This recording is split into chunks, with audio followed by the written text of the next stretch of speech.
Good evening. You're here watching Seraglio Point TV with me, Ben Parker, and we are talking this evening from the Thomas à Becket in Worthing to Mr. Tony Whiting and his band, The Antidote, and various other things that he has in mind. And he's here with Rolf and also Nigel, who might pop up later on. Here's Tony. Say hello. Hello. Hello. It's raining a bit, so we've warned you. Tony, can you tell us a little bit about the history of how you've come to be where you are musically?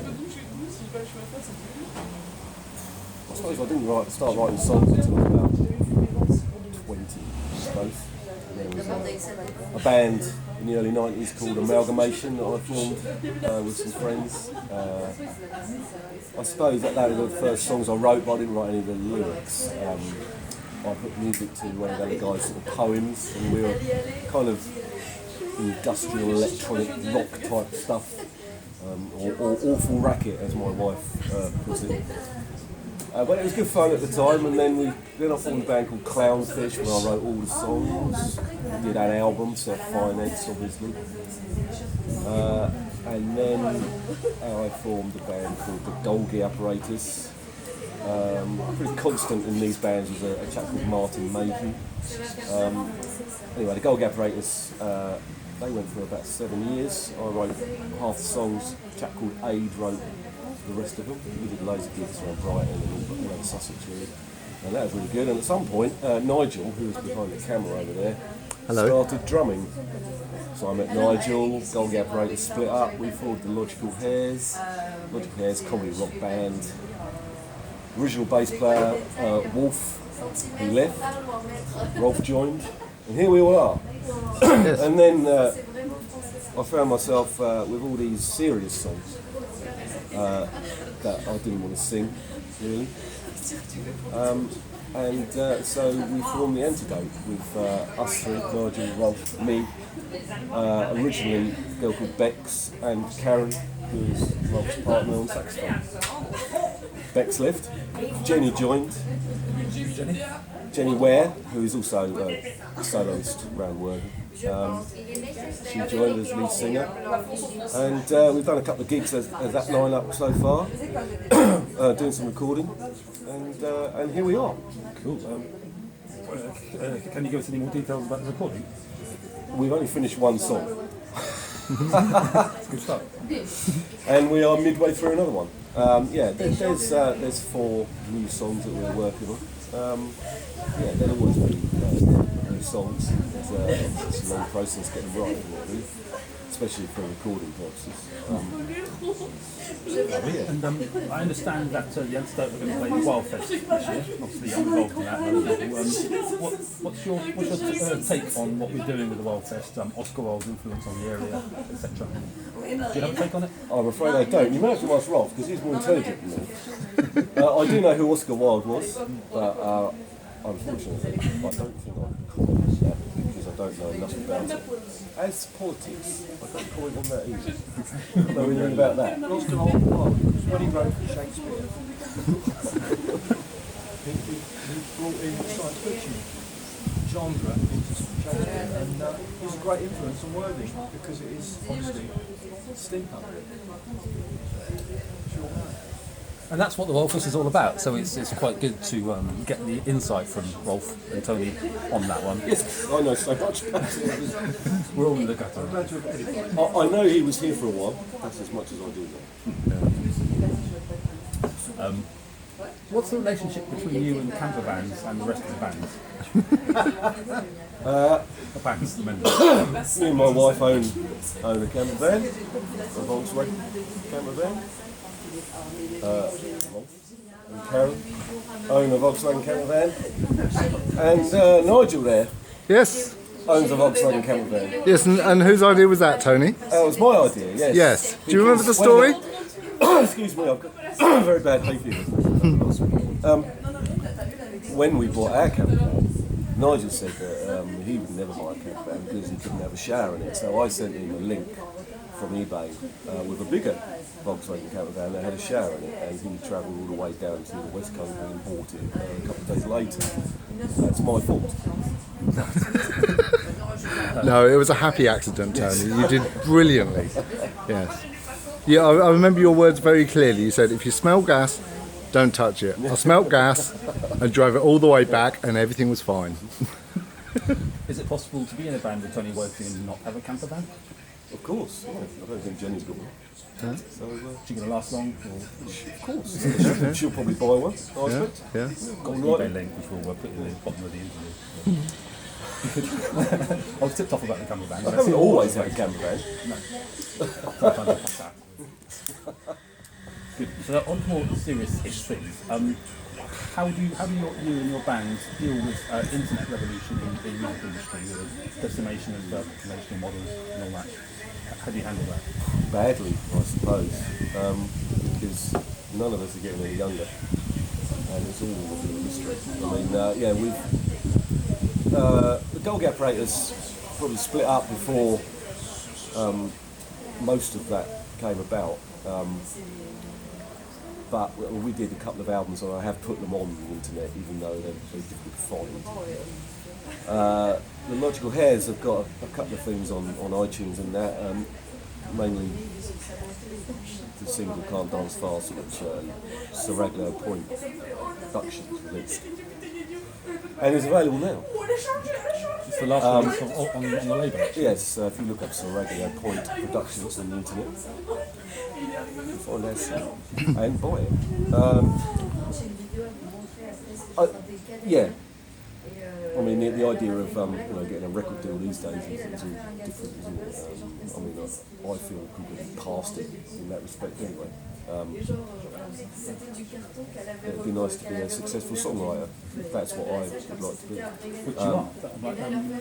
You're extremely sophisticated kind of writer of songs, I think, in people's opinion. It'd be nice to make money out of it, but that's a different story.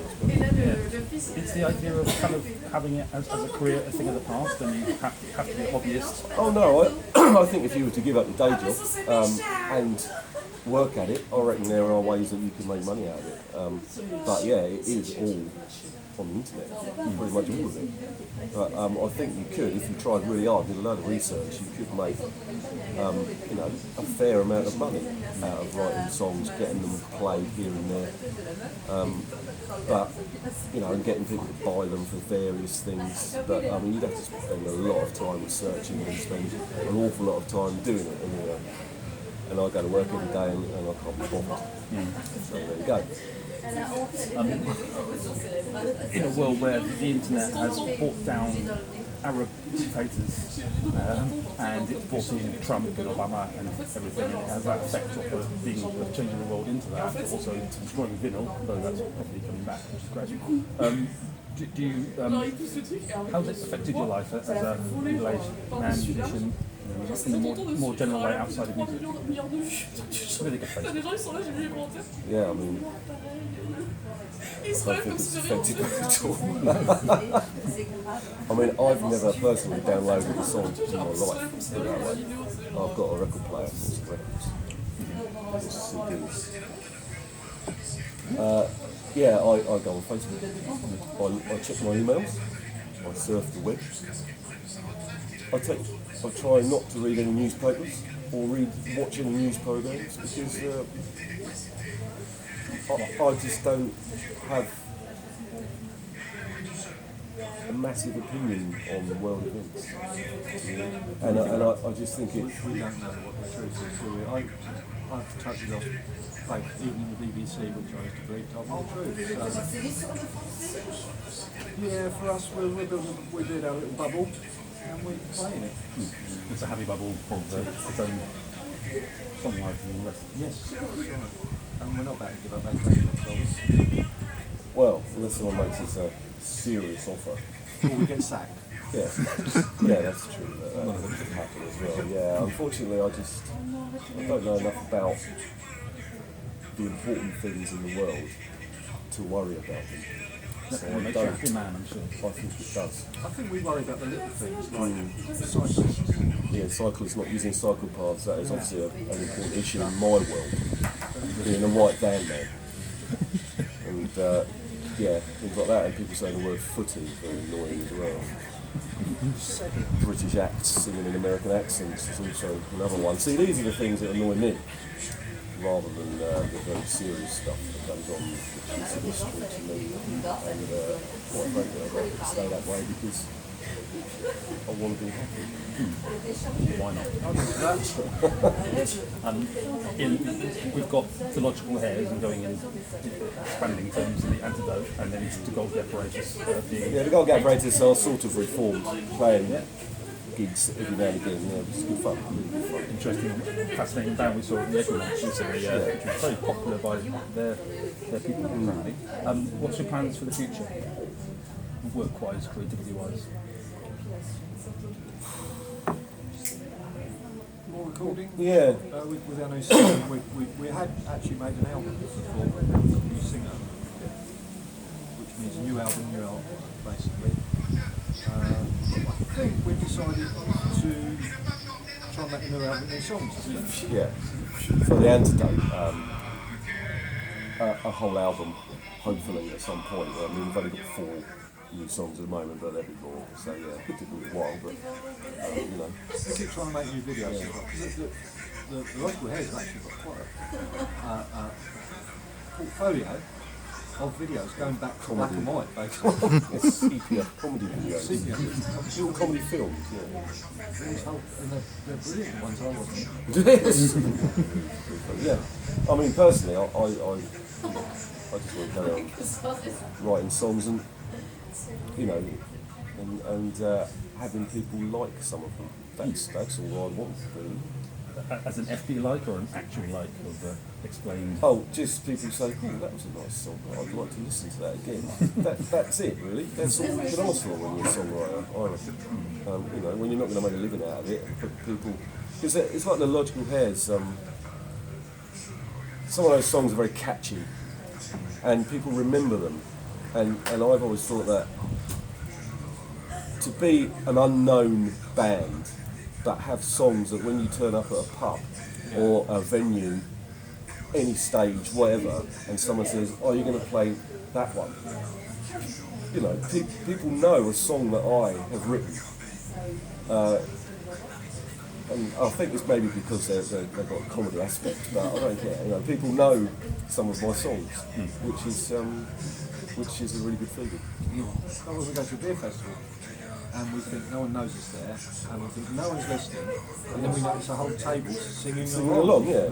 New songs. Yeah, which is very strange sometimes, yeah. And you see these people sing along, you don't even know who they are, you know, like playing up in Crawley. Like that one was in Horsham, wasn't it? Yeah. And you see a lot of people singing along to the song. I think it's just money. It's strange. Money goes not free nuts. Yes.